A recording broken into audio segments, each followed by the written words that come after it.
Good morning, everyone. This morning we are going to talk about a subject pertaining to nature. A subject pertaining to nature. It's a Japanese survival sutra.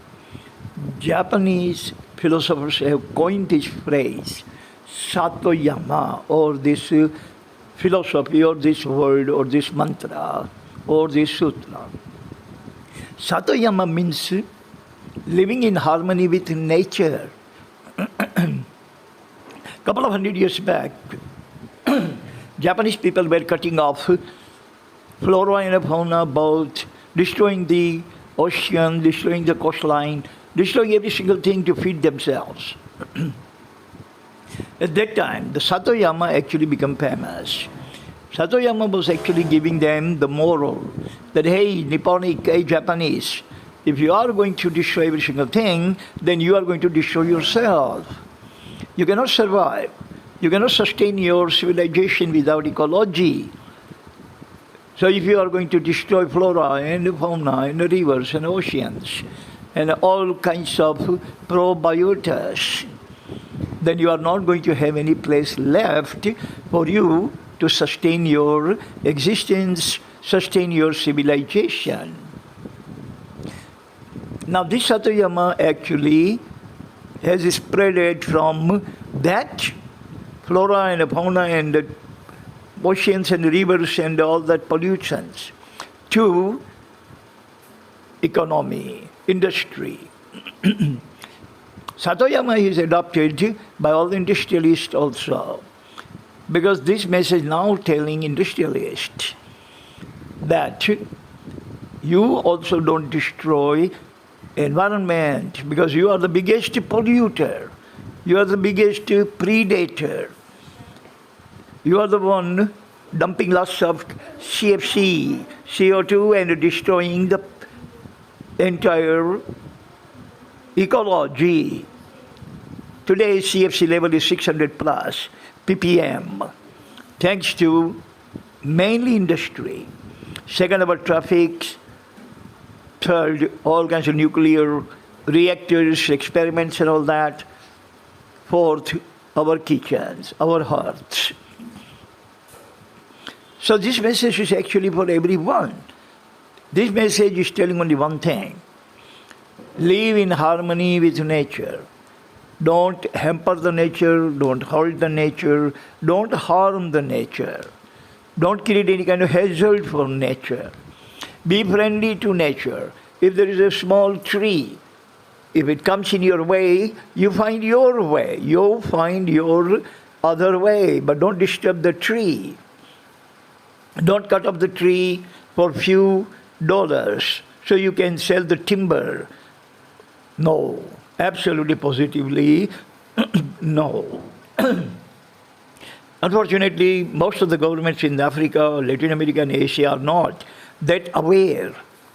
They are coming from the lower strata of the society, lower strata of education. They don't have any kind of appreciation. No appreciation for saving the environment, saving the jungles, trees, forests, flora and fauna and all that. So they are not going to tell us. I have never heard any leader telling anything repeatedly, emphasizing that we should actually protect our environment. Yeah, they tell you on the Environment Day, that's all, a formality, a kind of charade, shenanigan, shibboleth, a drama. But we people should realize, and when people realize, people always bring about modification, people always bring about rectification, people always bring about changes, people always bring about revolution and evolution. Every single thing is in the hands of the people. As long as Indian people are too much dependent upon government, as long as you are going to remain dependent upon government, nothing would happen, you remember. Nothing would happen since India became liberated. This is the fourth generation. And every single generation is dependent upon the government, and the government has given them nothing but zilch, zero, nada, nothing. So I have prepared 4 points about Sato Yama. Point number 1 is economy and ecology both are symbiotic. Meaning, if ecology is not thriving, teeming, is not healthy, economy can never be healthy. Economy depends upon ecology for all kinds of raw material. But, like Gandhiji has said, poor nations are the rich nations. Poor nations are the rich nations, meaning poor nations don't actually destroy every single thing. They destroy the nature. They don't destroy raw material. They consume the raw material in a moderate amount. Not excess amount, moderate amount. Moderate amount of raw material, meaning we can sustain our existence and ecology can also sustain its existence. But rich nations like America, Europe, China, India, Russia, we have been destroying every single thing. We actually consume every single thing that planet grows on its surface, and we also consume every single thing that planet has under its surface. We dig up every single thing from the top of the surface and from the bottom of the surface and leave the planet totally redundant. No, Gandhiji has said no, don't do that. Gandhiji has said beautiful thing, another beautiful thing. Nature has ample. Nature has enough for our needs, not our greed. Whatever needs are, nature has plenty, but not our greed. If you are going to try to satisfy your greed and dig up every single thing, pump out all the fossil fuel that we have, dig up all the gold and other fossil material, then time will come that Earth will tell you, sorry guys, I don't have anything left, now I'm redundant. Point number 2, nature sustains human civilization, not vice versa. It is the which sustains us. It is the nature that created us. Nature was here 4.5 billion years ago. 3 billion years after, means 1 billion years ago, we came into existence. 1 billion years ago, the civilization, human civilization, or human existence, I should say, on this planet began. So, what it tells us very tellingly that nature was here before we came, and nature has given us sustainability. Nature has actually created us, nature has given us birth, nature has begotten us, and now we are actually sitting in the lap of the nature but destroying it. Once we finish destroying the nature, I ask you this question, where are we going to go? Where are we going to get our raw material to support our industry? Where are we going to get our cereal, food, grains to sustain our existence? Where are we going to get the potable water, drinkable water? Because we are polluting every single thing. Pollution is the worst thing. If you have say for example, 1,000 liter of water, and if you waste 200 liter of water, still you have 800 liter left. But in the tank of 1,000 liter, you pour some kerosene, then you are destroying all 1,000 liters. This is what we have been doing. If we are abusing, that's fine. But we are polluting.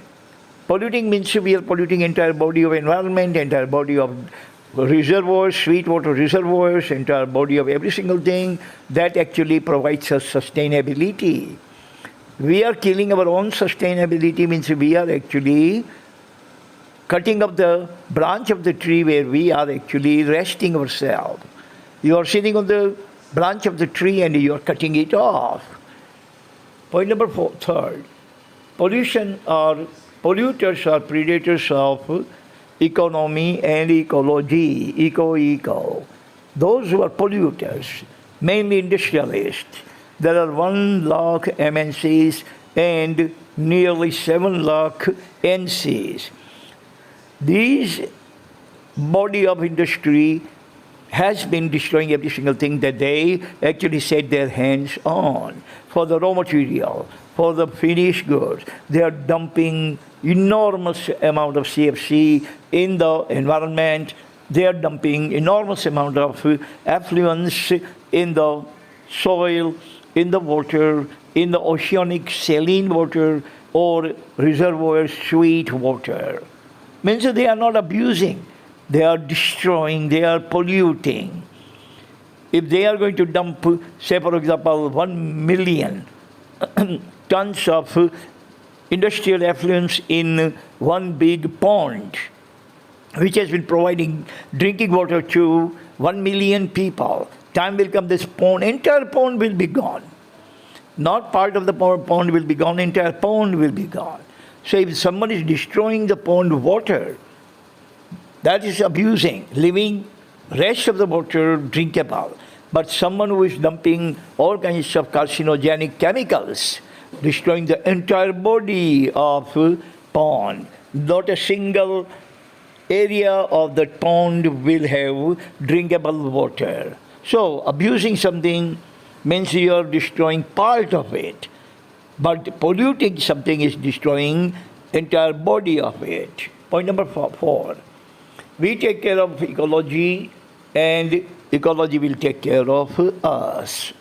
If we are going to take care of ecology, if we are going to take care of trees, if we are going to take care of CFC level must be low, if we don't drive that much, if we try every way, every possible way to mitigate CFC, then we are taking care of environment, and 8 billion people on this planet are going to, say for example, put one brick.